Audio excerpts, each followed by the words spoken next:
Após longo intervalo, destinado à nossa preparação mental, tornou ele sem afetação. Projetemos nossas forças mentais sobre a tela cristalina.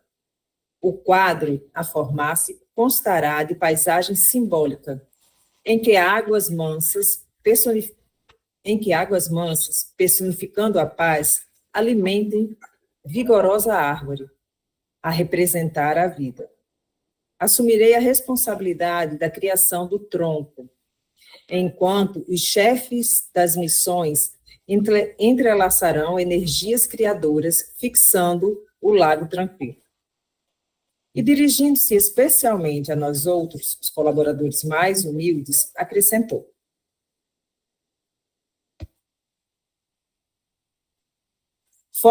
formarão vocês a veste da árvore e a vegetação que contornará as águas serenas, bem como as características do trecho de firmamento que deverá cobrir a pintura mental. Logo após dirigir a pausa, concluía: o quadro que oferecemos ao visitante excepcional, que nos falará em breves minutos. Atendamos aos sinais. 2 auxiliares postaram-se ao lado de pequena câmara, em posição de serviço. E ao soar de harmonioso aviso, pusemo-nos todos em concentração profunda, emitindo o potencial de nossas forças mais íntimas. Senti a pressão do próprio esforço, que minha mente se deslocava na direção do gabinete de cristal, em que acreditei penetrar, colocando tufos de grama junto ao desenho do lago, que deveria surgir. Utilizando as vigorosas energias da imaginação, recordei a espécie de planta que desejava naquela criação temporária, trazendo-a do passado terrestre para aquela hora sublime. Estruturei todas as minúcias das raízes, folhas e flores, e trabalhei intensamente na intimidade de mim mesma, revivendo a lembrança e fixando-a no quadro, com a fidelidade possível. Fornecido o sinal de interrupção, retomei a postura natural de quem observava, a fim de examinar os resultados da experiência, e contemplei. Oh, maravilha! Jazia o gabinete fundamente transformado, águas de indefinível beleza e admirável azul celeste refletiam uma nesga do firmamento, banhando as raízes de venerável árvore, cujo tronco dizia, em silêncio, da própria grandiosidade. Miniaturas prodigiosas de cúmulos e nimbos estacionavam no céu, parecendo pairar muito longe de nós. As bordas do lago, contudo, figuravam-se quase nuas, e os galhos do tronco representavam-se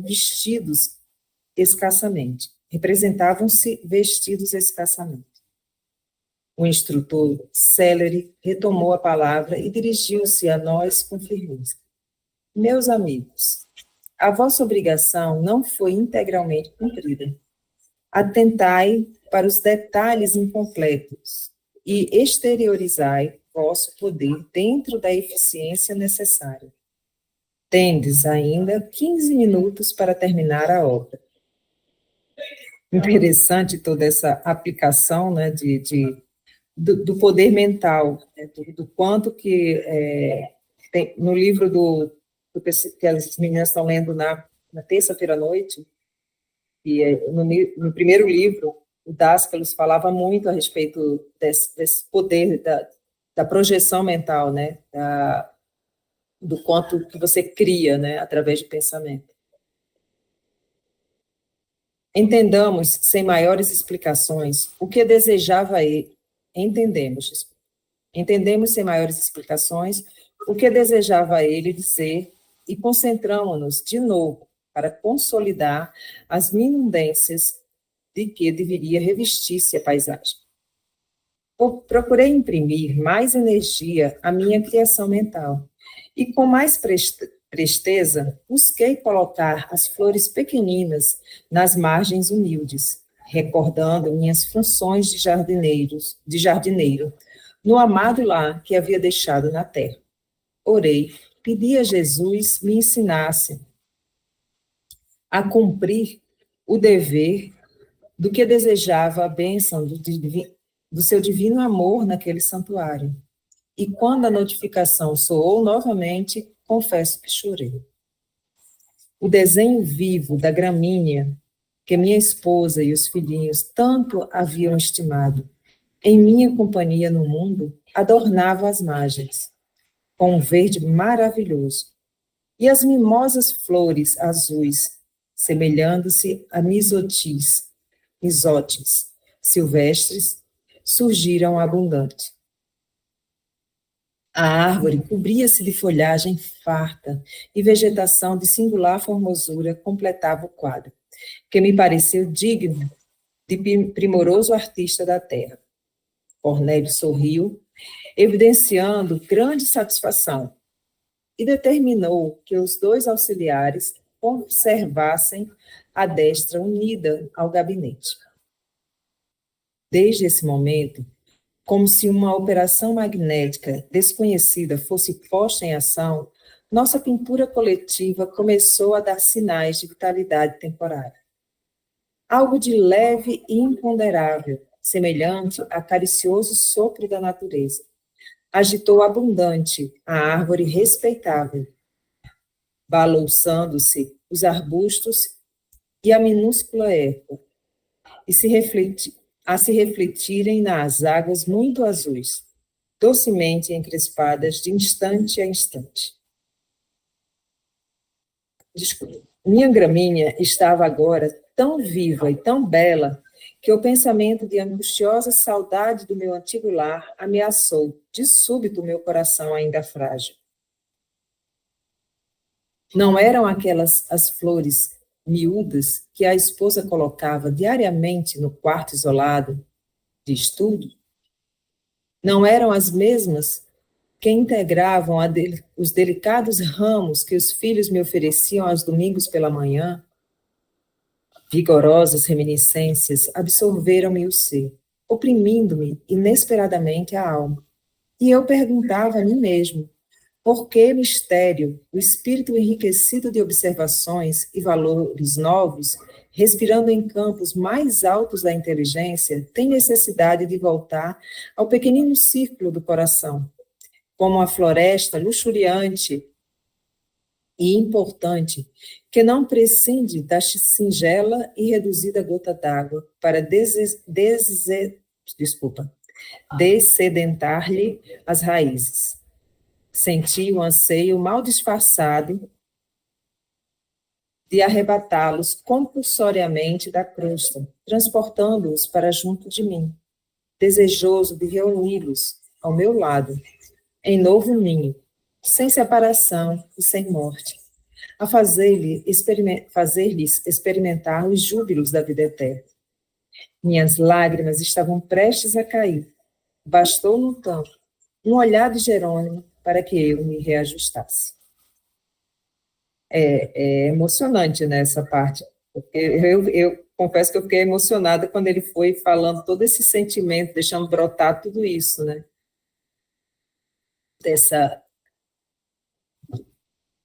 Mostra que ainda eu, pelo menos, ainda tenho muito apego, né? Como ele está demonstrando aqui também.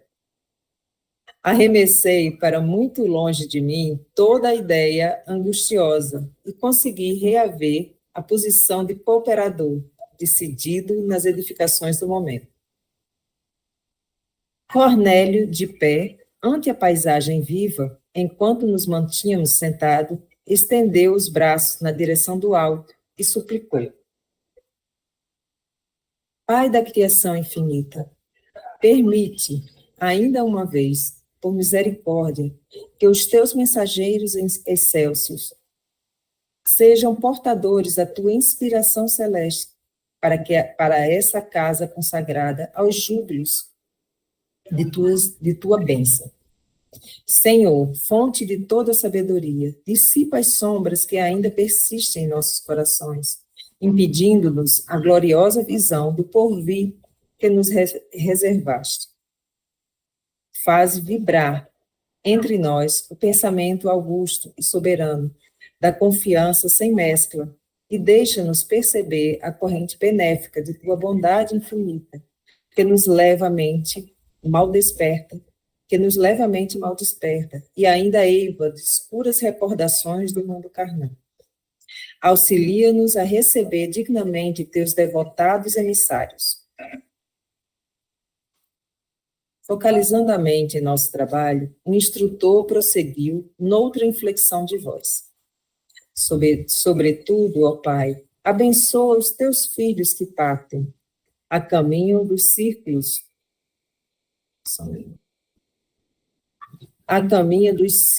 círculos inferiores, semeando o bem. Reparte com eles, humildes representantes de tua grandeza, os teus dons de infinito amor e de inesgotável sabedoria, a fim de que se cumpram teus sagrados desígnios. Acima, porém, de todas as concessões, proporciona-lhes algo de tua divina tolerância, de tua complacência suprema, de tua iluminada compreensão, para que satisfaçam sem desesperação e sem desânimo os deveres fraternais que lhes cabem, ante os que ignoram ainda as tuas leis e sofrem as consequências dos desvios cruéis. Calou-se o orientador do santuário e, dentro de imponente quietude da câmara, vimos que a paisagem, formada de substância mental, começou a iluminar-se inexplicavelmente em seus mínimos contornos. Guardava a ideia de que reduzido o sol surgiria à nossa vista sobre a nesga do céu, no quadro singular. Raios fulgurantes penetravam o fundo esmeraldino e vinham refletir-se nas águas. Cornélio, de mãos erguidas para o alto, mas sem qualquer expressão ritualística, em vista da simplicidade espontânea dos seus gestos, exclamou: Bem-vindo seja o portador do nosso Pai amantíssimo. Nesse instante, sob os nossos olhos atônitos, alguém apareceu no gabinete, entre a vegetação e o céu. Semelhava-se a um sacerdote de culto desconhecido, trajando túnica lirial. Fisionomia simpática de ancião.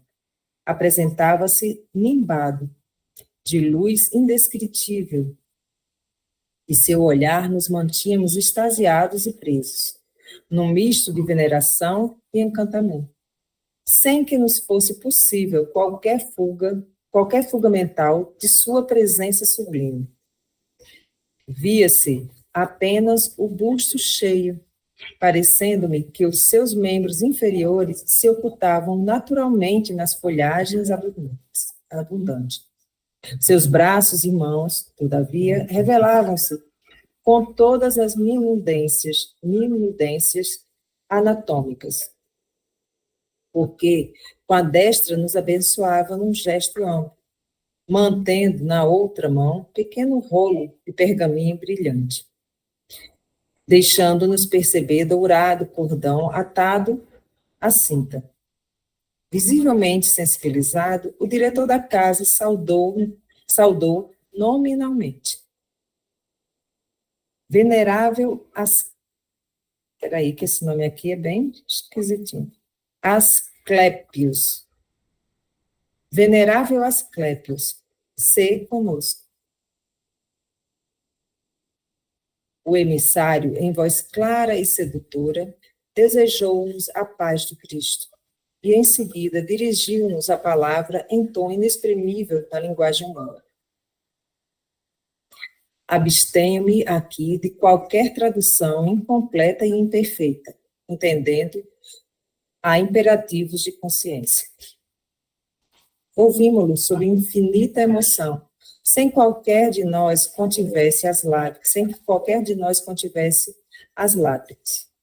O verbo do admirável mensageiro que chegava das esferas superiores, trazendo-nos a bênção divina, caía-nos na alma de modo intraduzível e acordava-nos o Espírito eterno para a infinita glória de Deus e da vida imortal. Não conseguiria descrever o que se passava em mim próprio. Jamais escutar alguém com aquele misterioso e fascinante poder magnético de fixação dos ensinamentos de que se fizera emissário. Interessante ele fazer essa colocação, né? Porque ele já vem de tantos encontros assim com esses seres tão puros, né? E ainda tem algo que é mais ainda, e virão outros ainda que causarão esse mesmo impacto nele. Né? Ao abençoar-nos o término da maravilhosa alocução, irradiava-se de sua destra, muito alva, pequeninos focos de luz, em forma de minúsculas estrelas que se projetavam sobre nós, invadindo-nos o tórax e a fronte, e fazendo-nos experimentar o júbilo inenarrável de quem sorve, feliz, vigoroso e renovadores alentos da vida. Quiséramos prolongar indefinidamente aqueles minutos divinos, mas tudo fazia acreditar que o mensageiro estava prestes a despedir-se. Interpretando, contudo, o pensamento da maioria, Cornélio dirigiu-se a palavra e indagou, humilde, se os irmãos presentes poderiam endereçar-lhe algumas solicitações. O arauto celeste aqueceu, sorrindo, num gesto silencioso, colocando-nos à vontade, dando-me a impressão de que aguardava semelhante pedido. A irmã Semprônia, que chefiava pela primeira vez a turma de socorro ao serviço de amparo aos órfãos, foi a primeira a consultar. Venerável amigo, disse com transparente sinceridade, temos algumas cooperadoras na crosta terrestre, na crosta, que esperam de nós uma palavra de ordem e reconforto para prosseguirem os serviços que se devotam de coração fiel. Desde muito tempo, experimentam perseguições declaradas e toleram o sarcasmo contínuo de adversários gratuitos que lhe ferem o espírito sensível, atacando-lhes os melhores esforços, através de maldades sem conta. Inegavelmente, não cedem ante os fantasmas da sombra e mobilizam as energias no trabalho de resistência cristã, exercendo funções de colaboradora nessa expedição de socorro que agora chefio pela primeira vez. Conheço de perto a dedicação que nossas amigas testemunham na obra sublime do bem, mas não ignoro que parecem heróicas e leais há quase 30 anos sucessivos, ante o assédio de inimigos implacáveis e cruéis. Após curto silêncio, que ninguém se atreveu a interromper, a consulente concluiu perguntando: que devemos dizer a elas, respeitável amigo? Por que palavras esclarecedoras e reconfortantes sustentar-lhes o ânimo em tão longa batalha? De alma voltada para o nosso dever, aguardamos de vossa generosidade o alvitre oportuno. Vimos então o inesperado. O mensageiro ouviu paciente e bondoso, revelando grande interesse e carinho na expressão fisionômica. E depois que Semprônia deu por terminada a consulta, retirou uma folha dentre os pergaminhos alvinitentes que trazia, de modo intencional, e abriu-a à nossa vista, lendo todos nós o versículo 44 do capítulo 5 do Evangelho do apóstolo Mateus. Eu, porém, vos digo, amai a vossos inimigos, bendizei os que vos maldizem, fazei bem aos que vos odeiam, e orai pelos que vos perseguem e caluniam. O processo de esclarecimento e informação não podia ser mais direto, nem mais educativo. Decorrido alguns instantes, Semprônia exclamou humildemente: compreendo, venerável amigo. O emissário, sem qualquer afetação dos que ensinam por amor próprio, comentou: os adversários, quando bem compreendidos e recebidos cristaneamente, constituem precioso auxílio em nossa jornada para a união divina. A síntese verbal condensava explicações que somente seriam razoáveis em compactos discursos.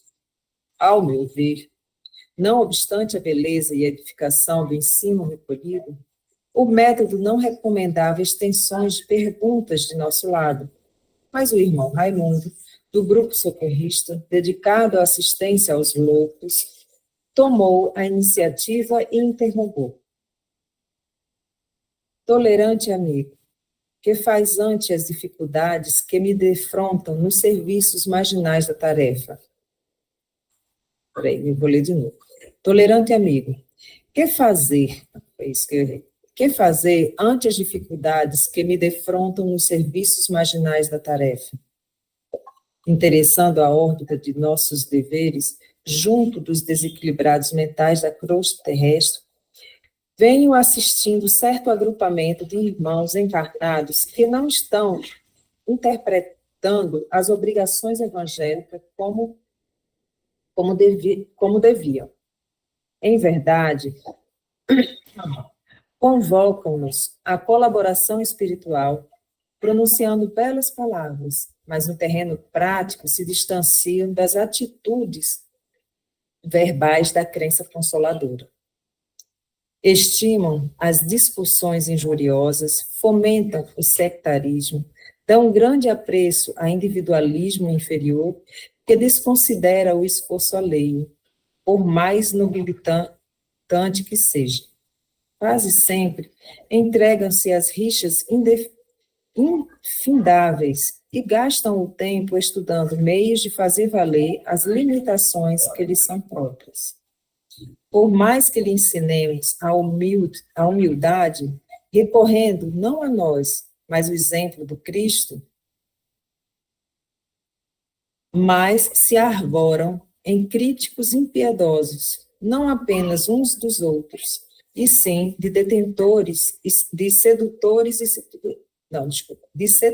situações, pessoas e coisas que lhes não dizem respeito, incentivando a malícia e a discórdia, o ciúme e o desleixo espiritual. No entanto, reúnem-se metodicamente e chamam a cooperação em seus trabalhos.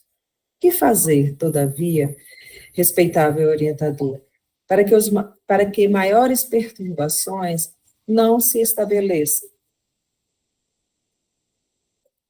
Gente, eu acho que eu vou parar por aqui antes da resposta. Porque vou responder, mas depois, porque é grande a resposta e a gente já está no tempo. Já deu tempo. Então, a gente para por aqui mesmo. Aí volta na próxima com essa resposta. Interessante. O texto não dava nem para ficar parando para comentar, porque era uma sequência de falas, né, que eram interessantes da gente ir assimilando tudo isso. Mas essa última parte realmente chama um pouco a atenção da gente, justamente para esses que dizem pregar uma coisa, mas as atitudes são sempre muito diferentes do que falam, né? Deixa eu voltar à música. Se alguém quiser fazer algum comentário, já